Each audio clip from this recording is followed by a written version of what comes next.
প্রায় ৬.৫ বছর পর উৎসবমুখর পরিবেশে অনুষ্ঠিত হয়েছে ঢাকা বিশ্ববিদ্যালয় কেন্দ্রীয় ছাত্র সংসদ ডাকসু নির্বাচন। ডাকসুতে ভিপি, জিএস এবং এজিএস সহ ২৮টি পদের মধ্যে ২৩টিতে জয়লাভ করেছে ইসলামী ছাত্র শিবির সমর্থিত ঐক্যবদ্ধ শিক্ষার্থী জোটের প্রার্থীরা।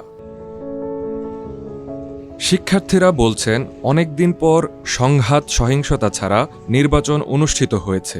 এটি খুবই আশার বিষয়। তবে ফলাফলে একটি ছাত্র সংগঠনের নিরঙ্কুশ জয় প্রত্যাশিত ছিল না।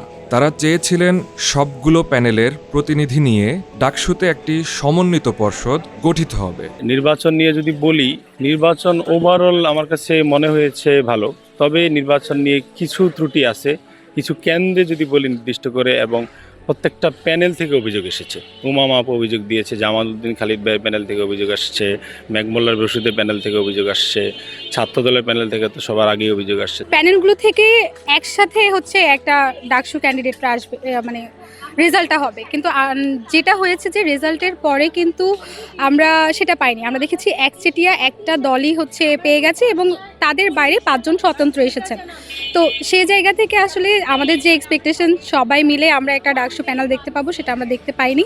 নিজে যে ভোটটা দিতে পেরেছি, আসলে জাতীয় নির্বাচনের আগে আমার এটা প্রথম জীবনের ভোট দেয়া, নিজের ক্যাম্পাসে ভোট দেয়া, সেখানে সেই ভালো লাগা তো আসলে অন্যরকম। ডাকসুর যতগুলো নির্বাচন হয়েছে, অতীতের নির্বাচন পর্যালোচনা করলে আমরা এখানে বোম্বিংয়ের ঘটনা দেখেছি, আমরা এখানে সংঘাতের ঘটনা দেখেছি, লাঠি, হকি স্টিক, এগুলো তো আসলে নিয়মিত ঘটনা ছিল।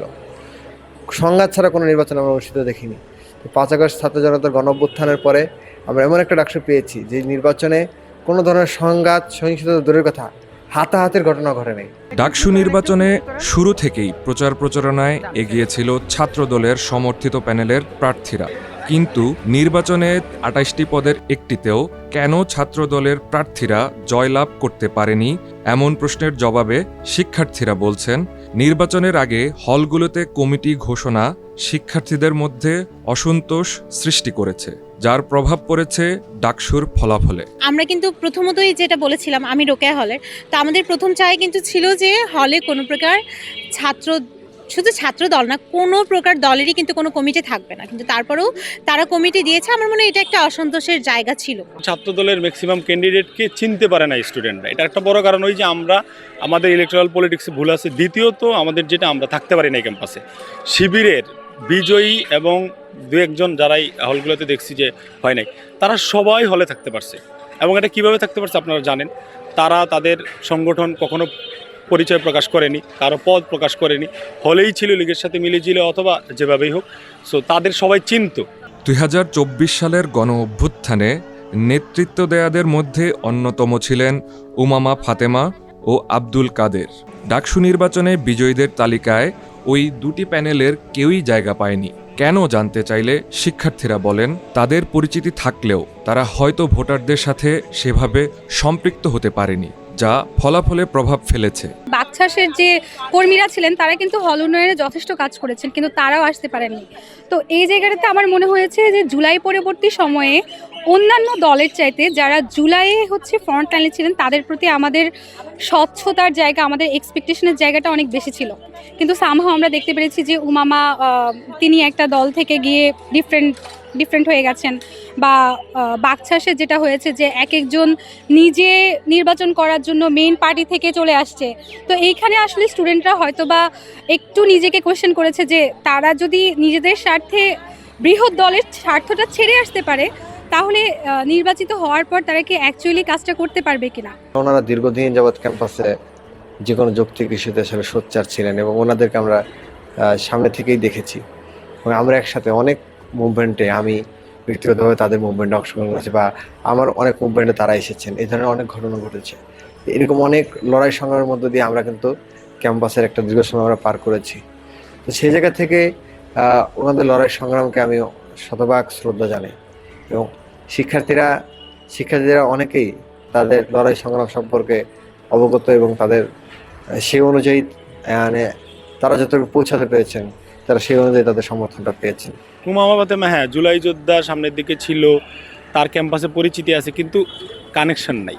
সে কোনো সংগঠনে ছিল না, সে বৈষম্য বিরোধীতে ছিল, পরে বৈষম্য বিরোধী থেকে বের হয়ে গেছে, এনসিপিতে যায় নাই, তারপরে কি বাংলাদেশ গণতান্ত্রিক ছাত্র সংসদ যেটা হয়েছে ছাত্রদের মানে এনসিপির বল যদি আমরা বা ওই ঘেঁষা জুলাই থেকে উঠে আসা সংগঠন ছাত্র সংগঠন সেটাতেও সে যায়নি। তো সাংগঠনিক ব্যাকআপ নাই। আমি ইভেন সন্ধিয়ান যে সে তার লিফলেটগুলো ক্যাম্পাসের প্রতিটা ভোটারের কাছে পৌঁছাতে পারছে কিনা। ডাকসু নির্বাচনে পুরুষের চেয়ে নারী ভোটারদের উপস্থিতি ছিল তুলনামূলক কম। কেন জানতে চাইলে শিক্ষার্থীরা জানিয়েছেন নির্বাচনের আগে লম্বা ছুটি থাকায় অনেকেই বাড়িতে চলে গেছেন, অনেকে আবার সংঘাত সহিংসতার আশঙ্কায় ভোট দিতে আসেননি। প্রথমেই যে বন্ধটা দেয়া হয়েছিল ওই বন্ধে অনেকে সিদ্ধান্ত নিয়েছে যে বাড়ি চলে যাবে। আসলে ভোটাররা সিদ্ধান্ত নেয়, যেহেতু আমরা একটু ফ্যামিলি ছেড়ে থাকি, অনাবাসিক আবাসিক যেভাবেই থাকে, ফ্যামিলি ঢাকা যারা অবস্থান থাকে না, যাদের ঢাকায় বাসা না আর কি, তারা তো আসলে ফ্যামিলিকে ছেড়ে থাকে। তো সেই জায়গা থেকে মনে হয় যে এই একটা ভোটকে কেন্দ্র করে যে আগে পরে যে বন্ধটা আছে হয়তো চলে যাবে। সবাই হয়তো বা ফোবিয়া কাজ করেছে যে ক্যাম্পাসে যদি কোনো ধরনের কোনো ঝামেলা হয়, যে একটা দল যদি ভোট বেশি পায় আরেকটা দল যদি ঝামেলা শুরু করে, তো সেফটির একটা ইস্যু কিন্তু থেকেই যায়। এবং আপনারা দেখেছেন কিনা জানি না যে টিএসসিতে কিন্তু বারবার এক ধরনের ঝামেলা হচ্ছিল, আর আমাদের রোকেয়া হলে কেন্দ্রতে কিন্তু টিএসসিতেই ছিল। সো রোকেয়া হলে কিন্তু প্রায় 67% ভোট কাস্ট হয়েছে। তো সেই ক্ষেত্রে ওই ঝামেলাগুলো হওয়ার কারণে যারা ভেবেছিল যে একটু পরে বিকেলে এসে ভোটগুলো দিবে, তারা ভেবেছে যদি কোনো ঝামেলা হয় এই ধরনের ঝামেলায় পড়ার তো দরকার নাই, সেই দিক থেকে তারা হয়তো বা আসে। ডাকসুতে নির্বাচিত প্রতিনিধিরা যদি তাদের প্রতিশ্রুতি রক্ষা করে তবে বিশ্ববিদ্যালয়ের পরিবেশে একটি ইতিবাচক পরিবর্তন আসবে বলে মনে করেন সাধারণ শিক্ষার্থীরা।